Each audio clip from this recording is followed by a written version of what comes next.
अस्सलाम वालेकुम।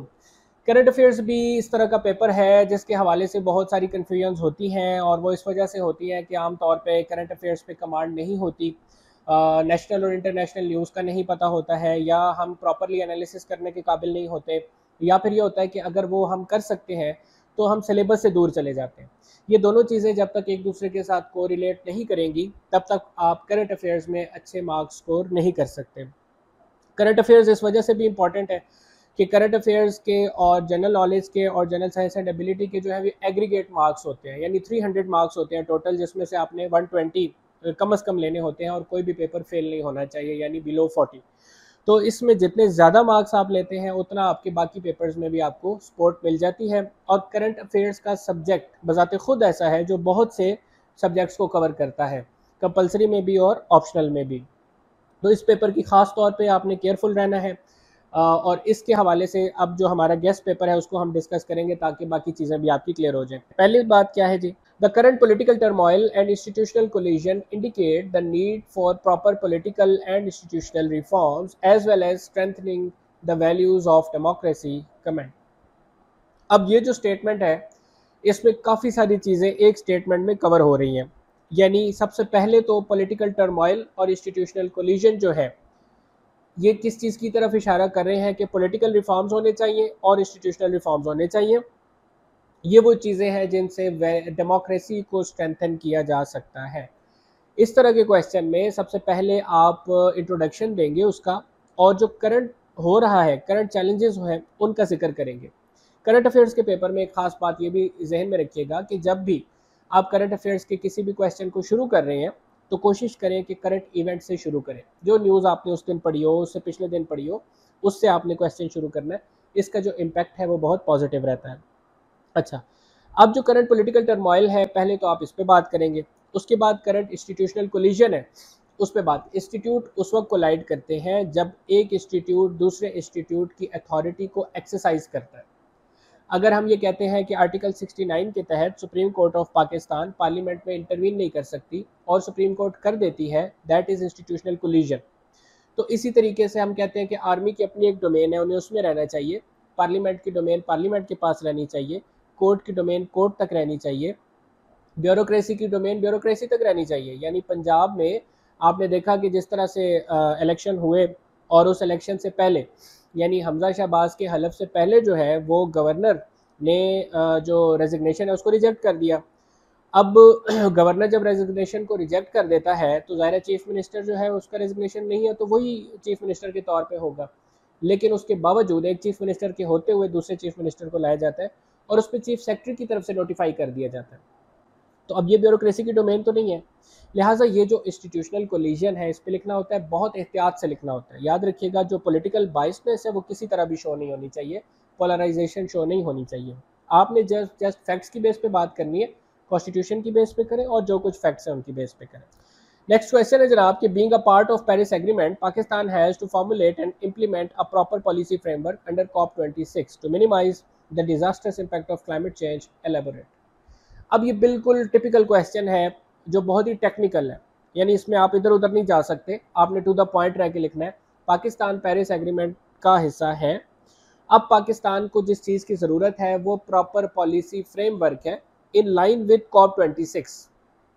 COP26 को स्टडी कर लीजिएगा, उसके अंदर कौन कौन सी रिक्वायरमेंट्स हैं, कितनी पाकिस्तान पूरी कर चुका है, कितनी मजीद पाकिस्तान ने पूरी करनी है और उसमें पाकिस्तान का बेनिफिट कैसे है, इन चीज़ों को यहाँ पे आप बयान करेंगे।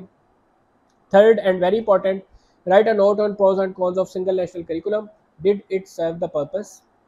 अब ये फिर वही सवाल आ गया जिसमें आपने दो चीज़ों को अलग वाजे करना है। सबसे पहले आप उसके प्रोज बताएंगे कि सिंगल नेशनल करिकुलम के पॉजिटिव पॉइंट्स हैं, मिसाल के तौर पे 10 वो ये हैं। उसके बाद उसके नेगेटिव पॉइंट्स आप बता देंगे कि ये 10 पॉइंट्स हैं इसमें जो नेगेटिव है।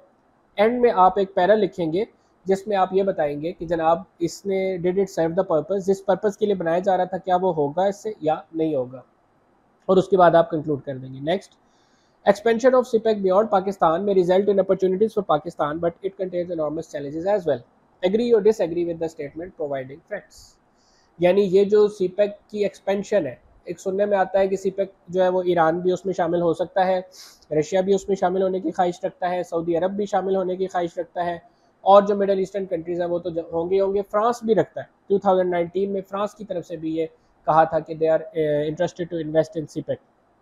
अब ये जो बियॉन्ड पाकिस्तान है, जब आप बियॉन्ड पाकिस्तान की बात करते हैं तो फिर आपको ये देखना पड़ेगा कि अब क्या वो अपॉर्चुनिटीज़ तो हैं पाकिस्तान के लिए, अपॉर्चुनिटीज़ हैं, लेकिन चैलेंजेस भी बढ़ जाएंगे। जब आप ईरान और सऊदी अरेबिया को एक जगह लाते हैं, जब आप चाइना और अमेरिका को एक जगह ला रहे हैं और पाकिस्तान हब है जहाँ पे हो रहा है ये सब कुछ, तो पाकिस्तान के लिए चैलेंजेस बढ़ जाएंगे। तो वो कौन से चैलेंजेस होंगे और उनको कैसे हमने सेटल करना है। 5 नंबर है जी, revival of Iran nuclear deal is the only way to control the region. मतलब ये कंट्रोल तो वैसे है, इसके अलावा और भी बेहतर टर्मिनोलॉजीज भी हो सकती हैं पेपर में, लेकिन ईरान न्यूक्लियर डील जो है उस पर किसी न किसी सूरत में क्वेश्चन पूछा जा सकता है, जिस पर पाकिस्तान का मौक़िफ़ बड़ा वाज़ेह है। हम ये कहते हैं कि वो एक मल्टीलैटरल डील है और उसने ईरान का जो न्यूक्लियर थ्रेट है उसको भी रोका, और उसके साथ साथ ईरान का जो रिसोर्सेज है उससे पूरी दुनिया भी बेनिफिट उठाती रही है। लिहाजा इस डील को रिवाइव होना चाहिए।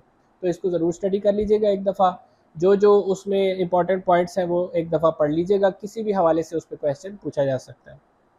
Evaluate the current foreign policy of Pakistan and analyze the challenges and opportunities with respect to the block shift policy। ये block shift policy है जिसका मैंने लास्ट वीलॉग में भी जिक्र किया है कि एक अमेरिकन ब्लॉक है, एक आपके पास जो है वो रशियन ब्लॉक है, इसी तरीके से एक ईरानियन ब्लॉक है तो एक सऊदी ब्लॉक है। ये जो ब्लॉक शिफ्ट पॉलिसी होती है फॉरेन पॉलिसी ऑफ पाकिस्तान के तनाजुर में आपने इस पर बात करनी है। इस्लामिक वर्ल्ड के हवाले से तो पाकिस्तान किसी ब्लॉक का हिस्सा नहीं है, यानी ईरान का भी है तो सऊदी अरेबिया का भी हिस्सा है। इंटरनेशनल हवाले से देखा जाए तो भी पाकिस्तान डिवीजन नहीं चाहता। पाकिस्तान ये नहीं चाहता कि वो एक ब्लॉक को छोड़ दे दूसरे ब्लॉक में चला जाए, दोनों ब्लॉक्स को बैलेंस लेके चलना चाहता है, जिससे कुछ कंट्रीज़ जो है वो एग्री नहीं करते। लेकिन पाकिस्तान का मौक़िफ़ जो फॉरेन पॉलिसी है हमारी वो बड़ी क्लियर है कि हम किसी कंट्री के साथ भी जंग नहीं चाहते और सबके साथ दोस्ती चाहते हैं, लेकिन दोस्ती चाहते हैं, गुलामी नहीं चाहते। तो ये हमारी जो फॉरेन पॉलिसी है इसके हवाले से आप लिख सकते हैं। उसके बाद जनाब 7 नंबर है, Russo Indian deal of S-400 threatens the regional peace and security, what are the options for Pakistan to deter India and neutralize the threat. S-400 इस खित्ते की अगर बात की जाए सब कॉन्टिनेंट की, तो इसमें जो आर्म्स रेस का कल्चर है वो इंडिया ने हमेशा शुरू किया और पाकिस्तान ने उसको रिस्पॉन्ड किया। अगर आप बात करते हैं न्यूक्लियर की, तो पहले इंडिया न्यूक्लियर हुआ, पाकिस्तान को मजबूरन होना पड़ा। इसी तरीके से जब आप बात करते हैं मिसाइल टेक्नोलॉजी की, तो इंडिया ने डेवलप की जो पाकिस्तान को डायरेक्टली थ्रेट था, तो पाकिस्तान को भी जवाब में करना पड़ा। अब इसी तरीके से इंडिया ने S-400 परचेज किया है, जिससे ये पूरा जो रीजन है इसकी जो स्टेबिलिटी है, पीस एंड स्टेबिलिटी है, वो ख़तरे में पड़ जाती है, क्योंकि अब उसके मुकाबले पे पाकिस्तान भी वैसे ही डिफेंस वेपन की ज़रूरत पड़ेगी। तो यहाँ पे आपने ये बताना है कि इसको कैसे डेटर किया जा सकता है और ये जो एक रीजनल थ्रेट है इसको कंट्रोल कैसे किया जा सकता है। उसके बाद है जनाब के economic new world order is the introduction of digital currencies and e-commerce, discuss the steps required to be taken by the government to formulate policy with respect to the digital currencies. जो initiative अभी तक लिए गए हैं उनकी बात भी करें। जैसे क्रिप्टो करेंसी है तो केपी ने अलाउ कर दिया गवर्नमेंट ने कि आप क्रिप्टो करेंसी इसको डील कर सकते हैं। स्टेट बैंक ऑफ पाकिस्तान ने अभी तक इसके बारे में कुछ भी नहीं कहा, जो मेरा ख्याल है कि हम डिले करते जा रहे हैं। यानी ये एक मॉडर्न ट्रेंड है जो हम डिजिटल करेंसीज़ की बात करते हैं, और डिजिटल करेंसीज़ पे आप ये रिकमेंडेशन दे सकते हैं कि गवर्नमेंट को इस पर पॉलिसी फार्मूलेट करनी चाहिए और इसको किस तरीके से लीगल किया जाए, किस तरीके से इसको टैक्स किस तरह से किया जाए इस इनकम को, ताकि ये बाकायदा एक सिस्टम के तौर पे पाकिस्तान में इंट्रोड्यूस हो सके। VPN के ज़रिए या दीगर तरीक़ों से तो अभी भी पाकिस्तान में बहुत काम हो रहा है इस पर, लेकिन उसका कोई मतलब गवर्नमेंट को कोई फ़ायदा नहीं हो रहा। फैसिलिटीज़ तो गवर्नमेंट दे रही है लेकिन उनको उसका कोई फ़ायदा नहीं हो रहा। तो इसको लीगलाइज़ करें, लोगों को ट्रेनिंग दें इसके हवाले से, ये तमाम चीज़ें आपने इसमें बतानी है। Pakistan has always been standing with Kashmiris in their just cause for freedom, while India consider Kashmir as their integral part. How long should Pakistan go to safeguard freedom of for Kashmiris? Kashmir मसला कश्मीर पे एक question लाजमी बन जाता है या फ़लस्तीन पे भी बन जाता है। अब कश्मीर पे अगर क्वेश्चन बनता है तो फिर उसमें उसकी बहुत सी डायमेंशंस हैं, मतलब उसमें उसका बैकग्राउंड भी पूछा जा सकता है, उसका करंट स्टेटस भी पूछा जा सकता है, आर्टिकल 370 के रेफरेंस से भी बात की जा सकती है। लेकिन ये जो क्वेश्चन है अगर ये आता है तो इसमें दो कंट्रीज़ के मौक़िफ़ बड़े वाज़े हैं। यानी पाकिस्तान का मौक़िफ़ है कि कश्मीर का फ़ैसला कश्मीरियों की मर्ज़ी से होना चाहिए, यहाँ पे प्लेबिसाइड करवाएं, जो वो चाहते हैं वो कर दें। इंडिया कहता है कश्मीर हमारा हिस्सा है, प्लेबिसाइड होना ही कोई नहीं है। ये जो दो मौक़िफ़ हैं, इनके दरमियान आपने एनालाइज़ करके सिचुएशन को बयान करना है।